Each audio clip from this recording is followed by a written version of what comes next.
निसर्ग ॲग्रो फार्मच्या एका नवीन व्हिडिओमध्ये मित्रांनो तुम्हा सर्वांचे स्वागत आहे. मित्रांनो, चॅनलवर नवीन असाल तर चॅनलला सबस्क्राईब करा आणि व्हिडिओ आवडल्यास व्हिडिओला लाईक आणि शेअर करा. धन्यवाद मित्रांनो, आभारी.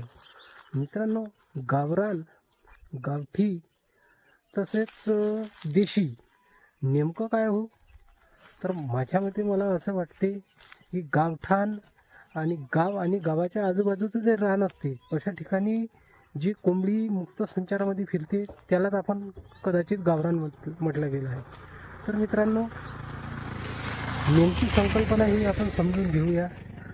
तर अशा वेळेस मित्रांनो, जे लोक आजही खेड्यापाडी जे कुक्कुटपालन करतात अशा वेळी मित्रांनो, कोंबड्या ज्या मुक्त संचारमध्ये फिरतात त्या घरचं जे खरकटं निघते, आजूबाजूचं जे शिताळं राहते, तसंच उकिरड्यावर दिवसभर मुक्त संचारपणे ते खाद्य पाहत असते. अशा वेळीच मित्रांनो काय होते की गावरान कोंबडीची जी रोगप्रतिकारक शक्ती आहे ती उत्तम दर्जाची असते. अशा वेळेस जेव्हा व्यावसायिकदृष्ट्या आपण याचं पालन करतो फार्ममध्ये, एका मर्यादित क्षेत्रामध्ये, त्यावेळेस मित्रांनो काय होते की तिला जे खाद्य मिळते ते आपण जे विक्रीतच देतो समजा.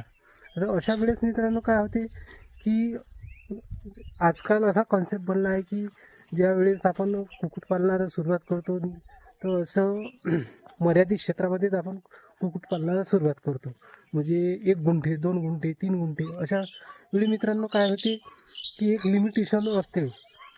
गावरान जातीमध्ये सुधारणा करून मित्रांनो काही जाती तयार झाल्या, जे की RRR आहे, DP क्रॉस आहे, कावेरी आहे, सातपुडा आहे, गिरिराजा, वनराजा, श्रीनिधी, कावेरी अशा ज्या जाती तयार झाल्या मित्रांनो, त्यांना आपण गावरान नाही म्हणू शकत. कारण गावरान कोंबडीची वैशिष्ट्ये ही वेगळी असतात. ती अतिशय चपळ असतात. तिच्या पंखामध्ये एक प्रकारचा चकाकीपणा असतो आणि तुम्हाला मल्टी कलरमध्ये या कोंबड्या बघायला मिळतात. एकसारखा कलर नसतो, जो की मित्रांनो सुधारित गावरान ह्या जरी गावरानसारखे थोडेफार कलर जरी असले तरी त्यात चटकन ओळखू येतात. तर मित्रांनो, या जातीमध्ये संगोपन करण्याच्या दृष्टिकोनातून आपण जर बघितलं तर आजचा तरुण वर्ग किंवा शेतकरी हे जागरूक झाले आहे. कुठेतरी ही जात नामशेष होण्याच्या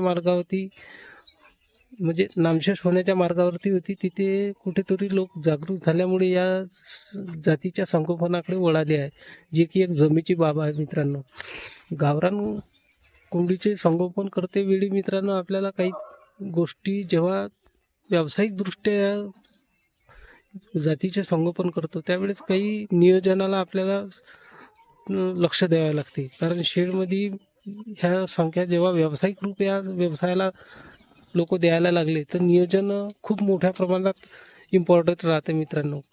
जसे की खुडूक कोंबड्याचं शिक्षण वेगळा, तसेच अंडी देण्यावाल्या कोंबड्याचं शिक्षण वेगळा, पिल्लांच्या ब्रुडिंगसाठी व्यवस्था, यांना बांबूवरती बसण्यासाठी अशा मित्रांनो आपल्याला नियोजन करावे लागते.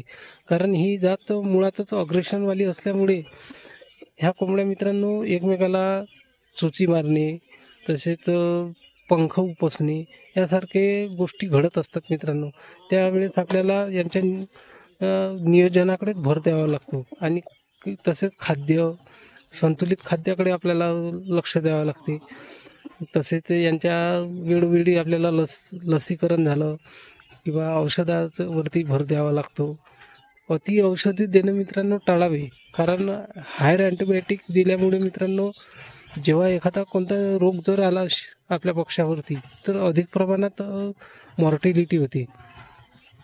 का तर यांची जी रोगप्रतिकारक शक्ती आहे मित्रांनो ती मुळातच जास्त असल्यामुळे यांना फारसं असं काही एकदम अँटीबायोटिक देण्याची किंवा साधी औषधं तुम्ही वापरू शकता. जसं की मल्टीव्हिटॅमिन आहे, कॅल्शियम आहे, या प्रकारची औषधं तुम्ही वापरू शकता. बाकी अदर म्हणायचं झालं तर तुम्ही हायर अँटीबायोटिक हे वापरू नका मित्रांनो. जेव्हा रोग येईल शक्यतोवर मित्रांनो आपण शेडची स्वच्छता आणि यांच्या खाद्य व पिण्याची भांडी आहे यांची स्वच्छता जर ठेवली तर सहजासहजी मित्रांनो ही जात रोगाप्रती काटक असते. त्यावेळेस मित्रांनो आपल्याला नियोजनाकडेच खूप काही लक्ष द्यावं आहे, जेणेकरून आपल्या शेडमध्ये किंवा आपल्या पक्षामध्ये आजार येणारच नाही. आजार याच्या आधीच मित्रांनो आपल्याला आजार न आला पाहिजे, त्यासाठी आपल्याला पहिल्यांदा व्यवस्थापन हे आपलं उत्तम दर्जाचं असायला हवं.